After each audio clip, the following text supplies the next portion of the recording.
All right, let's get right into it.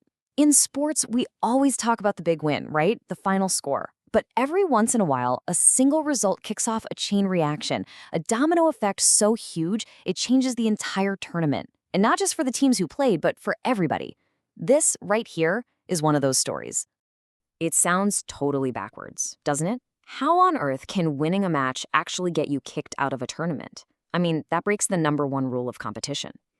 But, when the stakes are this high and the margins are razor thin, that's exactly what can happen. And this is where it gets wild. On February 28th, Pakistan beat Sri Lanka. It was a super close match, just 5 runs in it. Now, normally that's a reason to celebrate, right? But not this time. When the dust settled, everyone realized something unbelievable. For both teams, their journey to the semifinals was over. Done.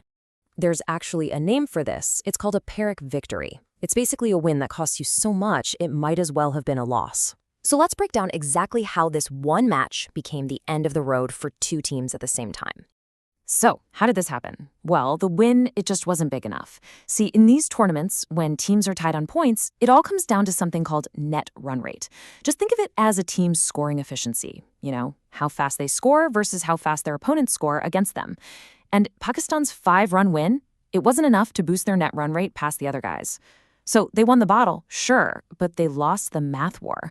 And the craziest part, with both of them out, the teams that really won weren't even playing that day. England and New Zealand, they suddenly automatically qualified from Group 2. And this table really shows you the fallout. On the left, you've got the odds for every possible final matchup before that match. And on the right, you've got the odds after. See all those new zeros? Those are entire possible futures for the tournament. Finals fans were dreaming of, that just, poof, vanished into thin air. So with 2 big teams suddenly out of the picture, the odds for every single remaining team got thrown into a blender. This one result created a completely new reality for the tournament. And this quote just hits the nail on the head. Suddenly, nobody was talking about the Pakistan versus Sri Lanka result anymore. The story immediately shifted to all these other teams who now had this huge, unexpected shot at the title.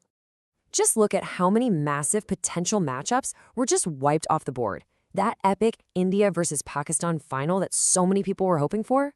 Yeah, that went from a 7.5% chance straight down to 0. South Africa versus Pakistan? Gone. Any combination for the final that involved either of those 2 teams, it was now statistically impossible. 0%. That's it. That's the cold, hard reality of tournament cricket. It's brutal. One result, one victory that wasn't quite big enough, and the dream of a championship run for 2 entire nations just drops to nothing.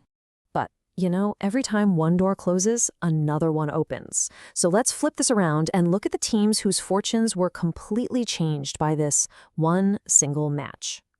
I mean, that's the real question, isn't it? The biggest winners weren't the guys on the field. They were the teams watching from their hotel rooms, suddenly realizing their path to the final just got a whole lot clearer. Okay, now this is fascinating.